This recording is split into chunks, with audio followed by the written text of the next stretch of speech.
Bien, c'est parti. Alors, dans cette vidéo, nous allons parler de la librairie Gensim pour le traitement du langage naturel sous Python. Voilà. J'ai mis la page de garde là, et bon, c'est assez parlant, hein, libre pour Python déjà, très bien. Et Topic Modeling for Humans, ça c'est un grand programme, hein, c'est un sacré programme, très bien. Alors, resituons tout ça. Je fais un cours de text mining à l'université, de NLP, de Natural Language Processing, voilà, et j'aborde différents thèmes, dont justement le topic modeling, tel qu'on en parle là. Très bien. Alors, moi, j'utilise des outils spécifiques ici. Dans cette séance-ci, justement, on a travaillé sous Python, comme ici d'ailleurs, on a travaillé sous Python, et on avait utilisé en particulier euh, la librairie NLTK, qu'on peut voir ici, hein, qui est à usage multiple pour tout ce qui est des traitements de langage naturel.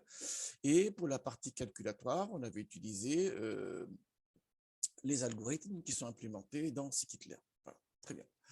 Alors ça, c'est très bien. J'avais fait aussi une vidéo pour accompagner la séance où je faisais à peu près la même chose, voilà, mais sous Nine. La vidéo, elle est là. Il y a un text mining, topic modeling avec Nine. Très bien. Mais bien sûr, ce n'est pas les seuls outils possibles.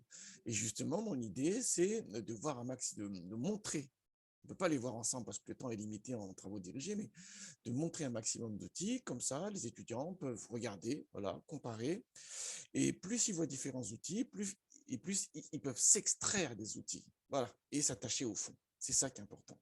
Je ne veux pas que vous soyez dépendant d'un outil. Je sais faire sur tel outil, et après, dès qu'on change d'environnement, dès qu'on change d'outil, ben non, je ne sais pas ce qu'il faut faire. C'est ça que je ne veux pas, justement. Voilà. Alors, j'aurais pu faire sous R également le TD en fait, hein, voilà, sous R, dans TD, dans Text Mining with R, dans TD Text, voilà, il y a aussi le topic modeling qui est programmé. Donc le TD qu'on avait ensemble, hein, parce que c'était hier le TD en fait, voilà, on aurait pu le faire sous R. On aurait pu le faire sous R avec exactement le même cadre, la même trame, voilà, c'est ça qui est important, le même déroulé, c'est l'idée. Voilà, mais bon, là cette fois-ci, j'ai choisi de montrer Gensim parce que j'en entends beaucoup parler. Voilà, et je me dis, tiens, c'est intéressant de montrer ça, et montrer ça déjà aux étudiants du mardi, avec qui je fais ce TD-là, mais aussi de montrer ça à tout le monde, pour que tout le monde puisse en profiter. Voilà, c'est l'idée. Bien. Alors, bien sûr, hein, sur Gensim, on peut installer le package et tout ça, il y a des commandes pour le faire, donc je l'ai fait au préalable. Et autre élément important également, il y a la documentation. Voilà. Et je dis tout le temps aux étudiants, regardez tout le temps la documentation, c'est très important, parce que c'est comme ça qu'on comprend exactement ce qui se passe. Toutes les méthodes sont paramétrées. Là, on va aller sur LDA modèle. Toutes les méthodes sont paramétrées et il faut savoir déjà utiliser l'outil et aussi comprendre le rôle des paramètres. Hein. Là, à un moment donné, on va avoir des résultats. Ces résultats-là me paraissent mitigés. Je vais paramétrer la méthode pour obtenir des résultats de nature différente. Et c'est pour ça qu'il faut connaître quand même la théorie. Hein. On ne peut pas se cantonner qu'aux outils. Il faut connaître suffisamment la théorie pour savoir quels sont les hyperparamètres et comment manipuler ces hyperparamètres-là. Voilà. Bien. Alors, on va y aller maintenant. Alors, quelle base je vais utiliser? Je ne vais pas changer les bases. Hein. Je vais utiliser toujours IMDB Reviews. Hein, voilà, je vais utiliser toujours IMDB Reviews. Voilà, c'est la base que j'ai utilisée dans les différentes vidéos de text mining. J'ai utilisé tout en la même base. Pourquoi? Parce que bon, c'est simple déjà, pas besoin de s'embêter là-dessus. C'est pas la base qui est importante ici. Je ne fais pas une étude de cas. Hein. Je montre comment fonctionne un outil. Là. Je ne fais pas une étude de cas sur une base. Hein. C'est pas ça le but de la vidéo. Hein. On est bien sûr comment fonctionne l'outil, comment le manipuler, comment le paramétrer pour obtenir les résultats qu'on souhaite. C'est ça que je veux faire. Donc, c'est pour ça que je choisis un peu la facilité, je reconnais, où j'utilise tout le temps la même base, IMDB Reviews. Alors, cette base-là, je l'ai filtrée, je n'ai pas pris toute la base parce qu'elle est assez conséquente. Vous avez vu le nombre d'observations qu'il y a, le corpus. Voilà, du coup, j'ai fait un filtrage et je récupéré qu'une partie, voilà, où il y a 200 documents. Voilà, ces documents-là sont étiquetés par une polarité, soit le commentaire est de nature négative, soit de nature positive. Voilà. Et justement, ce qu'on va traiter, justement, c'est les commentaires. On va faire une analyse textuelle sur les commentaires. C'est ça l'idée. Très bien. Donc, cette base-là, on la connaît bien maintenant. Je ne vais pas trop m'attarder là-dessus. Hein. Oh là, qu'est-ce que j'ai fait? On ne va pas trop s'attarder là-dessus. On sait très bien ce qui se passe. De toute manière, on va l'afficher au fur et à mesure. Bien. Une fois que c'est fait ça, très bien, on peut y aller. C'est bon. Alors, bien sûr, j'avais préparé le notebook, oui, j'allais pas taper le code devant vous ici, c'est juste pas possible.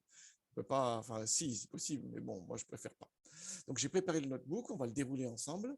Et l'idée, c'est qu'on va essayer de voir la nature de chaque commande. Il ne s'agit pas de lancer au fur et à mesure sans comprendre ce qui se passe. Ça non plus, ce n'est pas possible non plus. Voilà.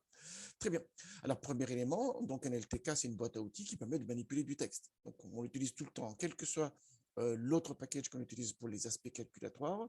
NLTK intervient souvent en amont pour faire les différentes manipulations sur le texte. Et on ne va pas déroger à la règle. Voilà. Donc, comme les versions de package évoluent très rapidement et que parfois il y a des méthodes qui existent et puis qui ont un comportement différent dans la version suivante ou que même disparaissent, hein, sont déprécated. Ça, le terme déprécated, c'est le truc qui fait les cauchemars. Je prépare un TD, voilà, avec une version, j'arrive dans la salle d'info, la version est différente.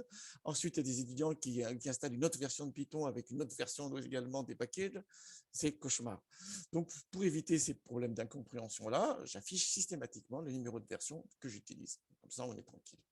Donc là, j'affiche la version d'NLTK. J'utilise la 3.6.5 dans cette vidéo. Donc, NLTK, c'est une boîte à outils qui permet de manipuler facilement du texte pour du traitement du langage naturel. Vous avez la page de garde qui est là. Je vous enjoins à la lire. Elle est très intéressante. Ensuite, GenSim qu'on va utiliser, que j'ai dû installer. Donc, j'ai installé GenSim. Je l'ai installé voilà, en suivant le guide qu'il y a sur le site de GenSim. Voilà. Et dans mon tuto ici, la version qu'on utilise, c'est la version 4.0.1. Voilà. Une fois que c'est fait ça, je change de répertoire par défaut, pas de souci, et je charge la base, le fichier Excel. Voilà, très bien. Donc, il y a 3 colonnes qu'on a vu tout à l'heure sur Excel. Il y a une première colonne, c'est la première colonne, donc c'est l'identifiant du document, son numéro de 1 à 200. Ensuite, son label, c'est la polarité, en fait, hein, positif ou négatif, hein, un commentaire plutôt positif ou négatif du film. Et là, le corps du texte, commentaire. J'affiche les premières lignes pour être sûr. Voilà, il n'y a pas de problème, on voit bien les informations. Donc, le premier commentaire, c'est This guy has no idea of cinema. Voilà, ça, c'est pas très marrant, ça. Comme on voit, rien que la première phase, là, on sait très bien que le commentaire, il ne sera pas très. Voilà. Bien, bien, bien. Alors, pour pouvoir le manipuler, il faut déjà nettoyer le corpus. Donc là, on a chargé, hein, j'ai mis des titres dans le notebook que je mettrai en ligne, j'ai mis des titres, voilà. Alors là, déjà, je prends la colonne commentaire ici, qui est une série Panda, hein, parce que j'ai chargé les données avec Panda, vous avez vu, hein. Voilà, c'est une série Panda, je vais la mettre sous forme de liste, par commodité tout simplement. Très bien. Et voilà, et j'affiche le premier document du corpus. Hein, le premier document, justement, c'est le premier commentaire. This guy has no idea. OK, it seems. Voilà, this guy has no idea of cinema. OK, it seems. Voilà, très bien. Non, je ne vais pas faire la vidéo en anglais. Je ne suis pas sûr de pouvoir me comprendre moi-même. Bien. Alors, premier pré-traitement basique qu'on fait habituellement, c'est qu'on passe on harmonise la classe. On passe tout en minuscules. C'est ce que je fais ici. Donc, je fais une boucle simplement, je mets le résultat toujours dans une liste, donc j'itère sur chaque document du corpus. Corpus, c'est l'ensemble des commentaires qui est transformé sous forme de liste. Donc, on a une liste de listes, là, on est bien d'accord là-dessus. Le premier document, c'est le corpus 0. Le deuxième document, c'est corpus 1. Si je l'envoie là, on est très bien, hein, ainsi de suite. On vient à 0. Très bien. Et donc, chaque document dans le corpus, je vais le passer en minuscule et je le remets dans une liste. Donc, je raffiche le premier élément. Voilà, le premier document. Et on voit bien, c'est le même document, mais tout a été passé en minuscule. This guy has no idea au cinéma. OK, voilà. This a été passé en minuscule. OK, voilà. He does not know his job. Pardon, he does not know his job. Voilà, on voit très bien ici. Bien. Alors, autre élément de pré-traitement également, c'est le retrait des ponctuations. Donc voilà, donc j'importe la librairie string, voilà, et je récupère les ponctuations que je mets dans une structure de liste. Là, c'est une chaîne de caractères et je la mets sous forme de liste. Très bien. Voilà, donc les ponctuations qu'il va falloir en retirer. Et donc, c'est ce que je fais ici. Donc, pour chaque document dans le corpus, qu'est-ce qui se passe? Je vais le traiter comme ceci. Je vais le traiter comme ceci. Alors, qu'est-ce qui se passe? Tout simplement, chaque document, je la passe en liste de caractères. Hein, voilà, chaque document, je la passe en liste de caractères. Et pour chaque caractère de la liste de caractères qui représente le document, je regarde s'il ne fait pas partie des ponctuations. S'il fait partie des ponctuations, on ne le renvoie pas. Et s'il ne fait pas partie des ponctuations, là, il est renvoyé. Et tout ça est mis dans une liste. Donc là, à ce stade-là, j'ai une liste de caractères. Pour reformer la chaîne de caractères, voilà, je fais un join. Voilà. Tout le monde a bien vu l'idée, hein? Voilà. Donc, corpus, c'est l'ensemble des documents. Là, je vais itérer sur chaque document du corpus. Pour chaque document du corpus, je la transforme en liste de caractères. Ensuite, je vais traiter chaque caractère de cette liste de caractères qui représente un document. Et voilà, et je le retourne s'il ne fait pas partie des ponctuations. Voilà. Une fois que j'ai ça, donc j'ai une liste de caractères, voilà, je refais le join pour avoir de nouveau une chaîne de caractères. Affichant de nouveau le premier document, on a bien ça, et les ponctuations ont disparu. Vous avez vu, le point est disparu, ici la virgule a disparu, job, il n'y a plus les points d'exclamation. C'est des traitements standards, hein, mais bon, il faut comprendre ce qu'on est en train de manipuler, c'est ça qui est important. Bien, alors je vais passer à la tokenisation. Hein, donc on va utiliser le modèle back of words. Bon, vous connaissez, hein, on va pas, voilà. Très bien, pour passer à la tokenisation, voilà, on va utiliser l'espace. Alors, on peut utiliser différents outils. Je préfère, dans cette vidéo, montrer un autre outil parce qu'on va l'utiliser à plusieurs reprises. Donc, on va faire la tokenisation et on a besoin d'un modèle pour savoir comment séparer les différents termes. Il y a l'espace, bien sûr, mais peut-être qu'il y a des choses plus complexes en réalité. Et donc, dans NLTK, justement, il y a des outils qui permettent de le faire. Alors, l'outil qu'on va utiliser, c'est l'outil Punct. Alors, l'outil Punct, là, vous avez la page qui est là, j'ai préparé, voilà, qui décrit ce qu'il fait. Donc, si tokenizer, divide the text, voilà, très bien. Voilà ce que je vais utiliser. Mais il n'est pas installé encore, donc je vais l'installer. Alors, il y a deux manières de faire. Il y a deux manières de faire. La première, c'est que je fais ici apparaître donc une fenêtre de NLTK qui permet de choisir les librairies que je vais installer. Donc, je peux le lancer, je vais lancer ici. Voilà, il apparaît sur l'autre fenêtre, bien sûr. Tac, voilà. Donc, typiquement, je vais utiliser Punct, je vais dans Models, et je sélectionne Punct, et je le download. Il est déjà installé, là, vous avez vu, bah oui, j'ai répété avant de faire la vidéo. Hein. Voilà, très bien. Par exemple, si je veux utiliser les stop words, je vais dans Corpora, et je récupère les stop words, et je l'installe aussi. Voilà. Ça, c'est une première solution possible. Une fois que j'ai fini l'installation, je peux fermer. Et ça, c'est la première solution possible. L'autre solution, c'est tout simplement d'appeler directement download et d'appeler la librairie qu'on veut installer. Voilà. Download, et je passe en paramètre la librairie que je veux installer, qui soit dans modèle, soit dans Corpora. Enfin, les noms sont uniques de toute manière. Très bien. Voilà. Donc, on a deux choix possibles ici pour l'installation des librairies de NLTK. Soit on fait download et on a l'interface graphique et on manipule l'interface graphique pour choisir ce qu'on veut installer. Soit on appelle le download et on spécifie donc la librairie, le package qu'on veut installer. Moi, je l'ai déjà fait donc je n'ai pas besoin de le faire, mais je vais le faire quand même pour que tout le monde voit bien ce qui se passe. Voilà, très bien. Et il me dit, oui, j'ai installé le ici Punct, voilà, et c'est déjà installé. Oui, je viens de le faire. Très bien. Donc, qu'est-ce qu'il me faut faire maintenant? Ce qu'il me faut faire maintenant, c'est tokeniser, donc séparer avec les espaces en utilisant Punct. Il sera plus performant qu'un simple séparation avec espace, peut-être parce que s'il y a des multiples espaces, par exemple, comment ça va se passer, ainsi de suite. C'est ça le problème. Hein. Si on utilise ici l'espace comme séparateur, qu'est-ce qui se passe si on a des multiples espaces? Avec Punct, justement, lui, il sait déjà gérer tout ça. Donc, laissons faire les outils qui sont programmés et qui ont fait leurs preuves. Hein. Moins on programme nous, mieux on se porte. C'est toujours dit ça aux étudiants, mais quand on utilise des packages, il faut s'assurer qu'ils fonctionnent bien et qu'ils fournissent ce qu'on veut obtenir. Autre point important. Très bien. Donc là, j'appelle la fonction Word Tokenize de NLTK, tokenize, hein, voilà. Et tout simplement, je prends chaque document du corpus et je vais le tokeniser. Très bien. On va voir ce qui se passe. J'exécute, voilà. Regardez, ça, c'était le premier document, voilà, qui était sous forme d'une chaîne de caractères. Après tokenisation, voilà, on a une liste de termes, une liste de tokens. On voit ici. C'est ça l'idée. Donc, ça marche très bien. Ça marche très bien, très bien. Et encore une fois, le gros intérêt d'utiliser Punct, hein, c'est que ça permet de gérer toute une série de cas particuliers que peut-être nous n'avons pas vu. Les espaces multiples ou autre chose, je ne sais pas, que sais-je. Punct, au moins, il est fait pour ça, il va le faire bien pour nous. Une fois qu'on a fait ça, très bien, on va passer donc à la lématisation. L'idée, c'est il y a des mots qui parfois sont en singulier ou pluriel, qui ramènent la même idée en réalité, et on va revenir à la forme canonique. Alors, c'est plus subtil que ça. Alors là aussi, j'ai trouvé une référence qui en parle pas mal, c'est là. Donc voilà, j'ai mis l'adresse qui est là. Stémine en stémalisation, donc là c'est la racinisation, là c'est la lématisation, c'est deux choses différentes, hein, même si l'idée c'est de revenir toujours sur une forme réduite des termes pour avoir le fond de l'affaire.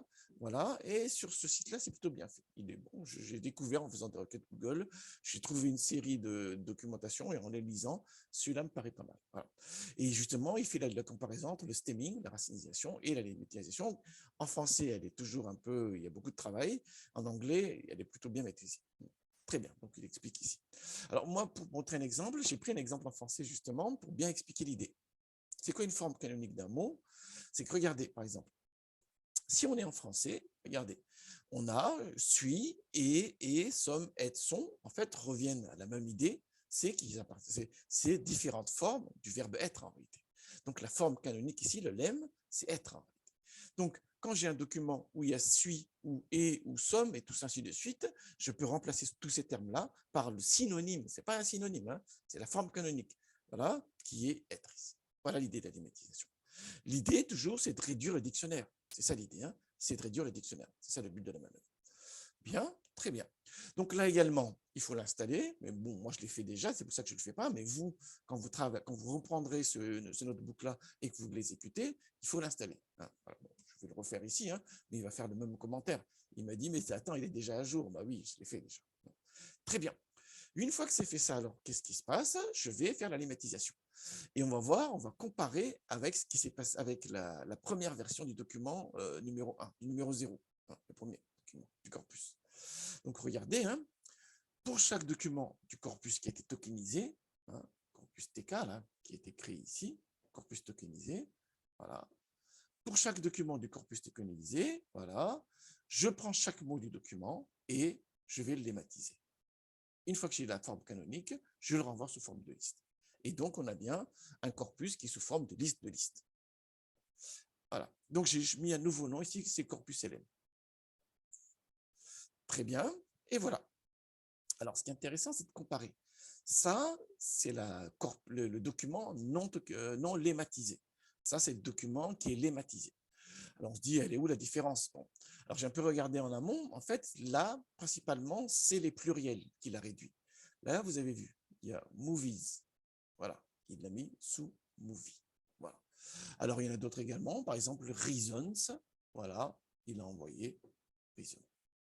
Alors, vous dites, oui, ça fait pas beaucoup. Dans ce cas précis, effectivement, bon, ça fait pas beaucoup. Mais déjà, ça veut dire que tous les pluriels, déjà là, ils sont ramenés sur la forme initiale qui est le singulier. Voilà. Et donc, on a réduit d'autant donc la taille du dictionnaire. C'est ça l'intérêt de l'affaire. C'est l'idée de la lématisation. Voilà. Elle est plus subtile que le stemming, qui peut être un peu brutal parfois. Et bien que parfois, hein, ça peut, regarder par exemple, he does, voilà, does, lui, il a fait he do. Est-ce que c'est pertinent ou pas? Bah, do, ça veut dire autre chose. Hein. John Doe, ça veut dire autre chose en anglais. Hein. Voilà, donc do, là, je ne sais pas très bien comment le comprendre, alors que does, ici, c'est un autre sens en réalité. Voilà, mais bon, ok. Il faut les outils sont des outils, c'est à nous de savoir qu'est-ce qui fait et de comprendre la portée de ce qui est fait. Voilà, pour savoir si ça sert nos intérêts ou pas par rapport à l'étude que nous sommes en train de mener. C'est ça qui est important. Bon, ben moi je continue. Alors, pareil, je vais enlever les stop words. Les stop words, c'est des termes qui apparaissent tout le temps, mais qui ne sont pas porteurs de sens. On va essayer de les enlever. Donc là, pareil également, on va installer la librairie des stop words. Voilà, donc oui, il s'est déjà installé, hein. Très bien. Et je vais récupérer les stop words en anglais. Les stop words, hein, c'est les mots qui ne sont pas porteurs de sens et qui émaillent tous nos documents. Hein, voilà. Et donc, comme ils ne sont pas porteurs de sens en soi, on peut les retirer sans altérer, on espère, sans altérer le sens du document. Ça reste une conjecture. Très bien. Paf, donc voilà les différents stop words. Alors, comme on est dans le domaine du cinéma, bah, peut-être qu'on va enlever aussi des termes qui se répètent tout le temps et qui sont propres au cinéma. Movie, voilà, c'est des revues sur les films, hein, c'est des critiques sur les films. Donc, movie va se répéter tout le temps, film, story, scènes, bon, vont se répéter tout le temps. Donc, pourquoi les garder? Donc, je les ai rajoutés dans la liste des movies, des stop words. Très bien.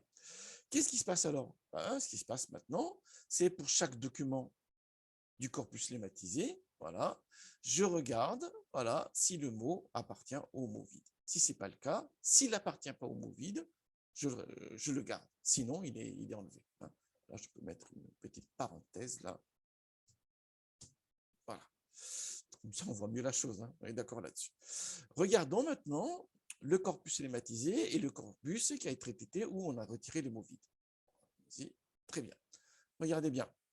Donc là, this guy ha, voilà, le this a été enlevé, voilà. No a été enlevé. Là, c'est là que les n-grammes sont intéressants. No ID, j'ai pas d'idée. Le no est élevé, du coup, il reste ID. Est-ce qu'on a la même idée ici? Est-ce qu'on a le même sens ici? Est-ce qu'on a la même sémantique ici? Voilà. C'est pour ça qu'il y a des pré-traitements qui sont automatiques, qu'on met souvent en avant. Ils sont dans tous les tutoriels qui parlent de NLP, hein, de text mining. Tout le monde veut dire, il faut faire les différentes. Mais il faut faire attention. Qu'est-ce qu'on est en train de faire? Qu'est-ce qu'on est en train de faire? Donc là, peut-être que les n-grammes, ça peut être quelque chose d'intéressant aussi. Voilà. Très bien. Mais bon, nous, on continue, mais c'est important ça. Hein. Ce n'est pas tellement une erreur. C'est tout simplement, à chaque fois qu'on fait quelque chose, il faut qu'on mesure la portée de ce qu'on fait. C'est ça le vrai message. Bien. Alors, bon, on a des tokens qui sont très courts, là. Voilà, on peut pas, justement, ça ne sert à rien de les garder. Par exemple, ha, là, qui était le has, en fait, hein, qui a été lématisé. Est-ce qu'il faut le garder? Ça amène quelque chose. Donc, ici, on va garder uniquement les mots qui sont supérieurs à 3 caractères. Hein. Donc, pour chaque document du corpus sans les stop words, voilà, pour chaque mot du document, si sa longueur est supérieure ou égale à 3, je vais le conserver. Allons-y. Très bien. Vous avez vu, hein, le A a disparu. Tous les termes trop courts, voilà, qui est moins de 3 caractères. Très bien. Et voilà. Ça, c'est la partie préparation et on a utilisé NLTK, qui est très bien pour ça. Dans NLTK, vous trouverez toute une série d'outils. C'est une vraie boîte à outils pour le text mining, pour le NLP. Voilà. Donc, je conseille de l'utiliser systématiquement quand on est sous Python. Hein. Ça ne sert à rien de faire des traitements qu'on va mal faire alors que NLTK, il le fait très bien derrière. On est d'accord là-dessus. Bien. Maintenant, on va passer sur Gensim et ce qu'on va essayer de mettre en œuvre, c'est le topic modeling. Alors, ce qui serait intéressant, c'est que vous fassiez le parallèle avec cette vidéo, voilà, où je fais le topic modeling, mais sous Name. Ça serait intéressant. Hein. Vous faites les traitements sous Name, vous chargez Name, qui est gratuit, vous installez donc le package text processing, faites les différents traitements, regardez donc la nature des résultats qui sont donnés, et ensuite, faites également la même chose, mais sous Gensim avec Python, hein, avec Gensim sous Python plutôt. Voilà. Ça serait très intéressant. Bien, alors moi j'avance, hein, très bien. Donc qu'est-ce qui se passe? Une fois que j'ai le corpus sans les stop words, voilà, qu'est-ce qui se passe? Je vais créer un dictionnaire. J'exécute. Paf, voilà. Il me dit il y a 6858 tokens uniques. Malgré tout le nettoyage qu'on a fait et le retrait des stop words et la lématisation, il reste 6858 tokens. Qu'est-ce qui se passe si on n'avait pas fait? On est d'accord, hein. Très bien. Alors, on va voir la liste des tokens et leur identifiant. Ça va être important. Voilà. Donc, le numéro 0, c'est acceptable. Le numéro 1, dans le dictionnaire, hein, c'est live. Le numéro 2, c'est anything. Le numéro 3, c'est are. Le 4, carefully, ainsi de suite. Voilà. C'est ça l'idée. Vous avez tout ce qu'il faut ici. Très bien. Ça, c'est très intéressant. Donc, ça y est, maintenant, il a créé le dictionnaire. Revenez sur le cours où je parle de back of words et le modèle back of words, ainsi de suite. Hein. Donc là, il a créé le dictionnaire et les chiffres qu'on a là, c'est les index. Hein. C'est les numéros du terme dans le dictionnaire. C'est ça qui est important. Là également, je vous renvoie à la vidéo, les premières vidéos où je montrais le text mining sous R. Voilà, ici par exemple. Ça, c'est vraiment intéressant. Regardez bien ce qui se passe. Ça vous permettra de faire le parallèle avec ce qu'on est en train de faire sous Python. Très bien. Et une fois que j'ai ça, je vais faire une représentation back of words. Très bien. En utilisant Gensim. OK. Très bien. On va faire la comparaison avec ce qui est. On va essayer de comprendre ce qui sort. Voilà. Donc là, pour chaque document dans le corpus, avec le dictionnaire que je viens de créer, voilà, on veut avoir une représentation de type back of words, avec un terme frequency ici. Par défaut, c'est un terme frequency. Allons-y, j'exécute. Paf. Regardez. Là, je récupérais les termes, les tokens qui composent le document numéro 1. donc le deuxième document, voilà, et j'affiche la représentation back of words qu'il a créée avec cette commande-ci. Regardons. Donc là, on a les termes, ainsi de suite. Très bien. Voilà. Qui ont été triés pour voir plus facilement. Et il me dit, le terme numéro 19, il apparaît 3 fois. Ah, très bien. C'est quoi le terme numéro 19? On regarde dans le dictionnaire. Le terme numéro 19, c'est Guy. Guy. Je ne sais pas. Guy. Voilà. En tout cas, G-U-Y. Très bien. Donc, le terme numéro 19, dans le document numéro 1, il apparaîtrait 3 fois. Regardons. Comme j'ai trié, c'est facile à trouver. Hein. J'ai trié, voilà, voilà. Et effectivement, il apparaît 3 fois. Donc là, on a une représentation sparse du document, avec numéro du terme dans le dictionnaire et le nombre d'apparitions. Donc, c'est bien un terme fréquency qui met là. C'est ça, hein, c'est un terme fréquency qui met là. Alors, prenons notre exemple. Il dit que le terme 59, il apparaît 2 fois. Alors, dans le document numéro 1. C'est quoi le terme 59? Tac, tac, tac. Il est always. Voilà. Always apparaît, et c'est le terme 59. Regardons s'il apparaît 2 fois always. Effectivement, il apparaît 2 fois. Voilà. Donc, on a bien une représentation de type back of words, ça c'est sûr. Et parce que ça fait plein de zéros dans la matrice, il fait une représentation sparse, tout simplement. Avec une double, pour chaque case, on a un double référencement pour chaque document, numéro de colonne, entre guillemets, numéro de terme et le nombre d'apparitions. On pourrait utiliser d'autres pondérations. Hein. Regardez sur la doc de Gensim, je vous enjoins à le regarder. Il y a d'autres outils possibles. Voilà. Bon, pas là ici, mais voilà, on peut utiliser du binaire. Je n'ai pas vérifié binaire, mais on peut utiliser du TF-IDF. Il y a différents types possibles de pondération. Ça, on a vu en cours. Hein. Et on peut aussi mettre en place une pondération terme-fréquency qui est normalisée. Hein. Voilà, par rapport à la longueur du document, par exemple, par rapport au nombre de documents, ou ainsi de suite. C'est important qu'on voit ça. C'est important qu'on voit ça parce que de la nature de la pondération qu'on met en place, il y a certains calculs qui vont mieux aboutir que d'autres. Donc, il faut qu'on soit très attentif à ça. Je continue. Très bien. Donc, une fois que c'est ça, maintenant, je vais lancer le topic modeling avec l'algorithme LDA. Hein, c'est l'attente directe allocation. Elle est là, voilà. Hein. Donc là, je suis allé dans la documentation de Gensim. Voilà, et je suis allé sur le chapitre LTM modèle. J'aurais pu faire autre chose, on est d'accord là-dessus. Bah, typiquement, peut-être que je vais faire une vidéo. Ça, c'est la séance prochaine. Hein. La séance prochaine, on va travailler sur la contextualisation des termes en utilisant Word2Vec, par exemple. Voilà. Et ben, il y a Word2Vec là. Hein. Peut-être que je vais faire une vidéo avant pour montrer Word2Vec, hein, parce qu'on va utiliser un autre outil. Nous, on va utiliser un autre outil pour faire Word2Vec. Hein. Voilà, je veux qu'on voit un autre outil, mais rien n'empêchait j'aurais pu faire le TD avec Gensim aussi. Voilà. Ce qui est intéressant dans Gensim également, c'est le Doc2Vec, hein, qui va plus loin que Word2Vec et qui amène des choses intéressantes. Là aussi, il y a des chances que je fasse une petite vidéo là-dessus, parce que ça me paraît intéressant qu'on voit ça, voilà, pour que vous puissiez vous projeter plus loin. Voilà. Il y a des chances que je ne me rappelle plus, mais je crois que le TD, je l'ai fait sous H2O, justement, pour que vous puissiez voir les fonctionnalités de H2O, qui est une librairie excellente également sous Python. Hein. Enfin, sous différents outils, mais sous Python, elle est disponible sous Python. Très bien. Donc, voilà. Donc, je lui passe ici le corpus mis en back of words, voilà, en utilisant donc le dictionnaire que j'ai créé ici, que nous avons créé ici. Hein. Voilà, Pico Dictionary. Très bien.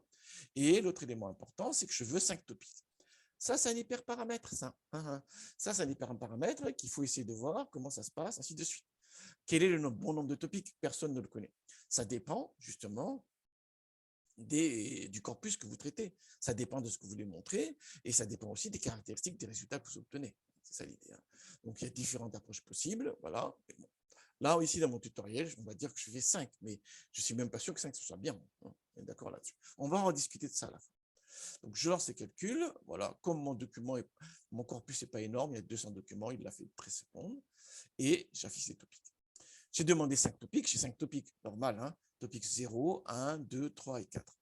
Et il nous met les termes les plus importants qui définissent les topics. J'ai fait ça en cours également, j'ai montré que l'intérêt du topic modeling, c'est qu'on définit des topics en fait, qui sont décrits par les termes, qui sont définis par les termes. Et j'avais dit que derrière, il y a différentes manières de voir les choses, mais entre autres, on peut le voir comme un clustering flou. Un clustering flou des termes. D'accord là-dessus. Très bien. Donc voilà. Donc, Alors, bon, on va faire un affichage plus sympathique, par exemple, pour le topic 0. Voilà.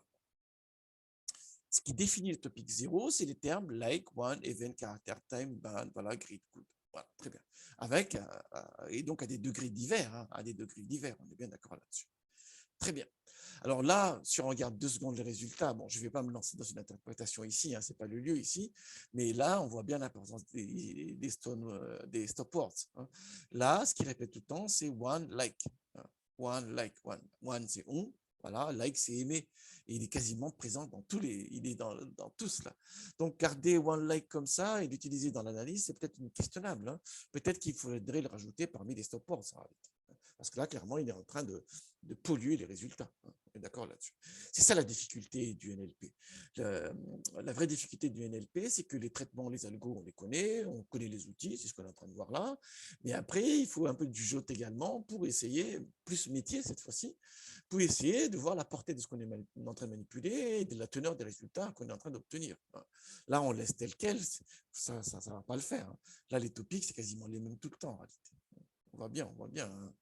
Pas besoin d'être prix Nobel pour voir qu'il y a un problème de corrélation qui va survenir, là, si on essaie d'aller plus loin, hein, en faisant des post-traitements conforables même. Bien, mais bon, moi je continue. Mais clairement, on ne peut pas laisser ça comme ça. Dans une vraie étude, voilà, on m'a dit que vous avez un projet à faire. Hein. Voilà, dans une vraie étude, ça là, vous ne laissez pas ça. Hein. En tout cas, il faut discuter de cette idée-là. Pourquoi le même terme apparaît systématiquement dans tous les topics? Hein. Voilà. Est-ce que, du coup, ce terme-là, il faut le garder ou pas? Comment on pourrait le traiter? Qu'est-ce qu'on peut en faire? Hein? Quel sens on peut lui donner? Qu'est-ce qu'on a comme résultat si on l'enlève, ainsi de suite? Bien, moi, je continue, mais donc l'outil permet de faire ça. Il donne déjà ici un affichage général, vous avez vu, de tous les topics. Et si on veut faire un focus sur un topic en particulier, là, j'ai fait le focus sur le topic numéro 0, on a des valeurs plus précises. Voilà. Il y a un autre outil très intéressant, c'est qu'on peut regarder le degré d'appartenance d'un terme aux différents topics. Donc, par exemple, il y a bad. Est-ce que bad joue un rôle et dans quel topic il joue un rôle? Voilà. J'exécute. Voilà. Et il joue quasiment un rôle uniforme. Voilà. Mis à part, il est plus présent sur le topic numéro 0.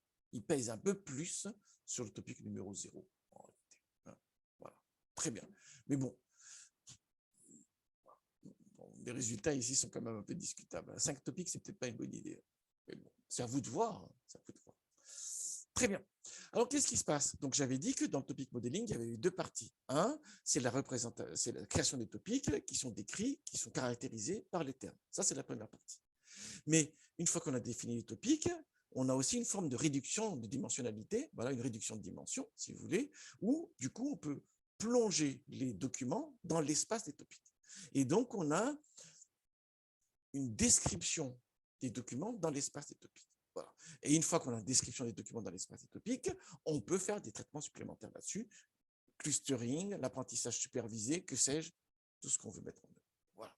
Donc, le topic modeling, déjà, c'est un outil pour trouver des thématiques qu'on peut interpréter via les outils qu'on a là, ça ou ça. Hein, voilà. Mais ça permet aussi de faire une forme de réduction de dimensionnalité et du coup, de faire des traitements supplémentaires sur la matrice des documents, sur la série des documents. Très bien. Alors, qu'est-ce qui se passe ici? Je vais récupérer justement la description des documents dans l'espace des topics. Et quand on affiche là, il y a une petite déception.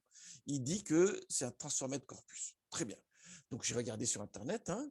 Là, je ne sais pas quoi faire avec ça pour l'instant. Je sais que le résultat que j'ai, je dois avoir quelque part les documents en ligne, par exemple, et en colonne, j'ai les topics. Et à l'intérieur, j'ai des valeurs, j'ai des chiffres. Très bien. Voilà, ça, c'est ce que j'ai expliqué pendant le cours. Très bien. Mais quand j'obtiens ça, là, qu'est-ce que je dois en faire? Alors, j'ai cherché un peu sur Internet. En fait, il y a des commandes dans Gensim, voilà, qui permet de retrouver une formulation qui est plus intuitive. Très bien. Donc, dans Gensim, j'ai récupéré l'outil Corpus to CSC. Je ne sais pas ce que ça veut dire. C'est contre son camp, peut-être. Hein. Ça doit être un footballeur qui a fait la librairie, je ne sais pas. Voilà. Et donc, je récupère le doctopics, là, qui n'était pas très lisible. Voilà. J'applique la fonction et j'ai une description sparse de la matrice. Regardons ce qu'il me dit. Voilà. Donc, ce qu'on a ici, on a une paire de valeurs, là, hein, dans un tuple. Ce qu'on a sur la deuxième ici, c'est le numéro de document. Donc, ça part de 0 jusqu'à 199. Oui, il y a 200 documents. Ça, c'est nickel. Et ce qu'on a ici, du coup, c'est les numéros de topic. Donc, dans le document 0, le seul topic qui a une valeur non nulle, c'est le topic numéro 2, et voilà la valeur associée. Dans le document 1, le seul topic qui a une valeur non nulle, c'est le topic numéro 3, et ici la valeur associée. Alors, vous dites, oulala, c'est tout le temps des valeurs uniques. Alors, non, non, non, non, non, non, non. Voilà, regardez par exemple, ici le document numéro 5. Dans le document numéro 5, les deux topics qui ont une valeur non nulle, c'est le topic 2 et le topic 4. Voilà. Pour le topic 2, on a la valeur 0,65 et pour le topic 4, on a la valeur 0,33. Voilà ce qui se passe ici. Très bien, ok. Alors là, bon, on comprend, c'est une représentation sparse, donc on sait ce que c'est. Hein. Mais bon, comme je vais utiliser avec d'autres outils qui connaissent peut-être pas cette représentation sparse-là, voilà, je veux avoir une matrice réelle, une vraie matrice, voilà, ligne, colonne, à l'intérieur des valeurs. Sachant que, en utilisant une matrice normale, voilà, on va avoir plein de zéros partout. Mais au moins, voilà, j'ai quelque chose qui est plus facile à appréhender par rapport à notre culture de manipulation des données. C'est ce qu'on a ici. Donc, le math sparse, là, je le transpose et c'est le rôle du T qui est là, c'est dire de transposer, voilà. Et ensuite, je le transforme en un tableau normal, entre guillemets. Et je l'affiche. Paf. Et voilà. Donc, bon, ici, on a le document numéro 0. Et dans le document numéro 0, le seul topic qui a une valeur non nulle, c'est le topic 2. Voilà. Et la valeur, c'est 0,98. Tac. C'est bien ce qu'on a ici. D'accord? Très bien. Et pareil, pour le document numéro 1, le seul topic qui a une valeur non nulle, c'est le topic numéro 3. Voilà, et voilà la valeur. Voilà, pour le document numéro 1, topic 3, voilà la valeur. Bon. Sauf que la matrice comme ça, c'est plus facile à manipuler pour nous. Hein, voilà. Mais bon, on voit aussi qu'il y a plein de zéros partout, du coup. Très bien. Alors, je vérifie les dimensions. Effectivement, j'ai 200 lignes. C'est pour ça qu'il fallait absolument transposer là. Hein. J'ai 200 documents parce que j'ai 200 lignes parce qu'il y a 200 documents. Et j'ai 5 colonnes parce que j'ai défini 5 topics tout à l'heure. C'est moi qui ai défini topic tout à l'heure. Hein. C'est ici, ça. Il est où là? Il est plus haut. Il est là. Quand j'ai appelé l'outil, il est là. Les 5 en question. On est d'accord là-dessus. Très bien. Une fois que c'est fait ça, alors, je vais mettre la matrice qui est là dans un data frame en mettant les noms topiques et je vais y accoler la polarité. Très bien. Et voilà. Donc, document 0, 1, 2 jusqu'à 199. Voilà donc la description dans l'espace de topic du document numéro 0 et la polarité associée était négative. Vous vous rappelez de ça. Hein. Très bien. This guy has no ID, ainsi de suite. Très bien. Alors, une fois qu'on a un tableau comme ça, tout est possible. Tout est possible. Je peux faire du clustering, par exemple. Ensuite, j'utilise ici polarité comme variable supplémentaire. On pourrait faire de l'apprentissage supervisé, mais à ce moment-là, le topic, il faut le créer sur l'espace de l'échantillon d'apprentissage, sur la partie de l'échantillon d'apprentissage. Et ensuite, l'échantillon de test, vous le projetez dans cet espace qui est défini sur l'échantillon d'apprentissage. Hein. N'utilisez pas ce tableau directement pour faire de l'apprentissage supervisé.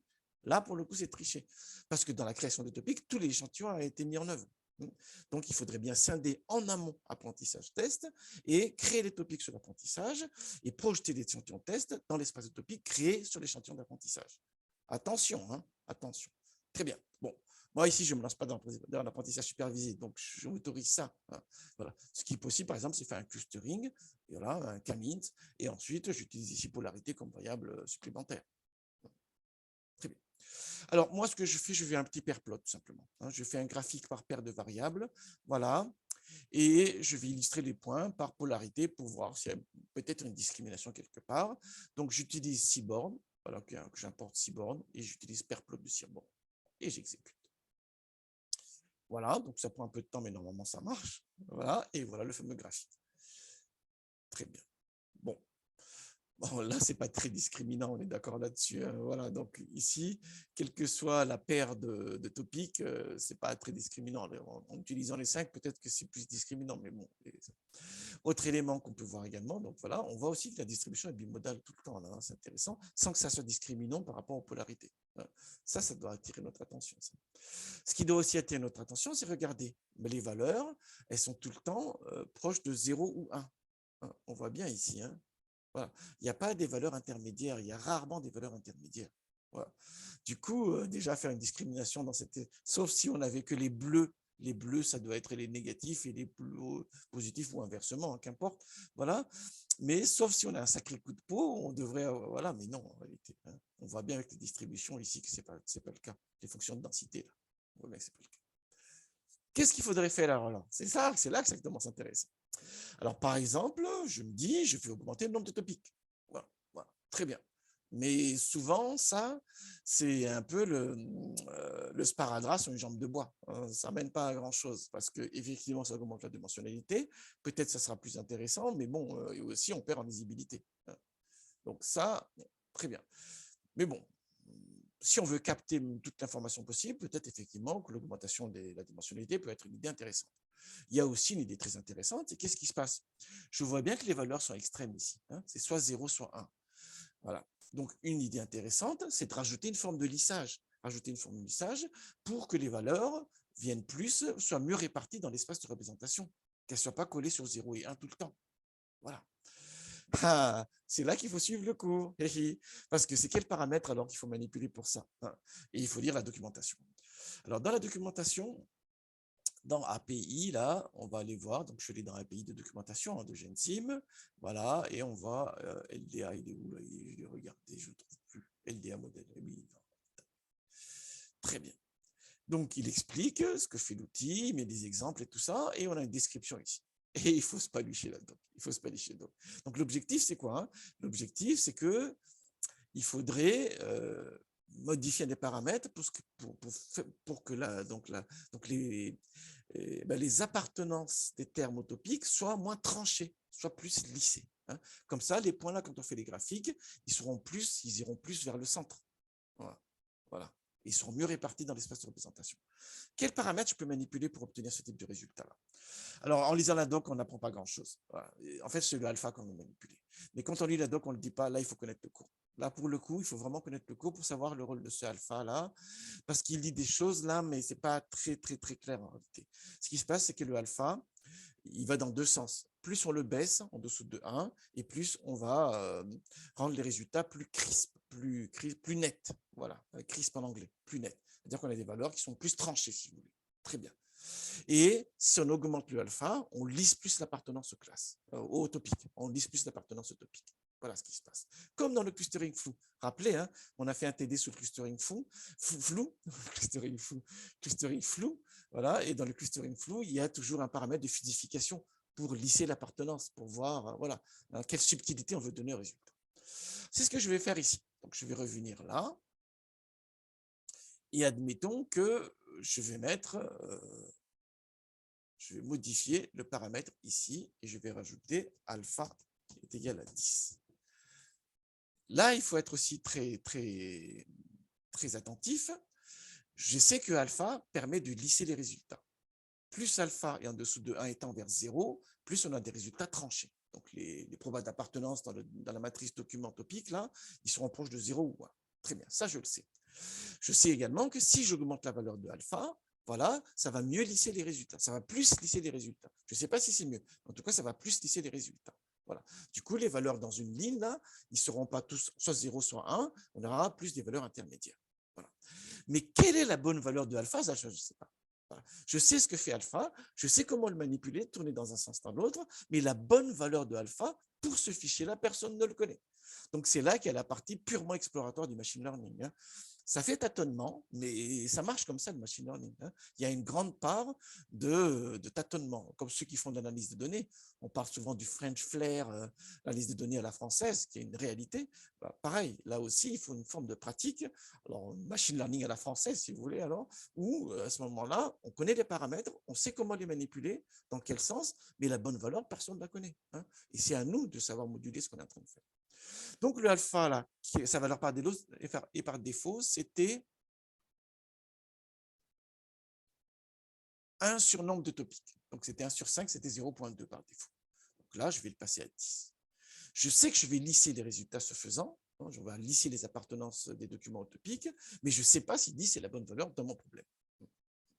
Je réexécute ça. Paf. De nouveau, on a les topics, ils ont un peu changé, du coup, les topics, c'est normal. Hein, c'est normal qu'ils changent. Hein. Voilà, Très bien, l'appartenance de base, ça ne change pas. Je transforme en matrice document terme, on a les valeurs qui sont là, et je le mets maintenant, et regardez, quand j'exécute ça, ah, j'ai dû manquer quelque chose là. Est-ce que j'ai lancé celui-là? Ah voilà, on voit bien maintenant, hein. Ça avait oublié de lancer ça. Je commençais à me dire qu'est-ce qui se passe. On voit bien. Maintenant, dans le document 0, il y a le topic 1, 2, 3, 4 qui apparaissent. Voilà, avec les valeurs qui sont là. On voit bien que les valeurs sont fortement lissées là, hein. Et si j'affiche maintenant sous forme de matrice, regardez, on a bien ça. Donc, si le alpha il tend vers l'infini, on a tout le temps les mêmes valeurs là, sur chaque ligne. Ce n'est pas non plus le résultat souhaité. On est bien d'accord là-dessus. On est bien d'accord là-dessus. Mais on voit bien qu'on a tourné le curseur d'un côté. C'est ça qui est important de voir, hein.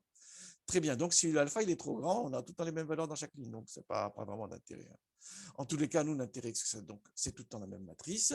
Je reforme, voilà. Et quand je fais le graphique, effectivement, maintenant, les valeurs qui étaient collées sur les axes, sur les bords des axes, là, ils vont plus vers le centre ici.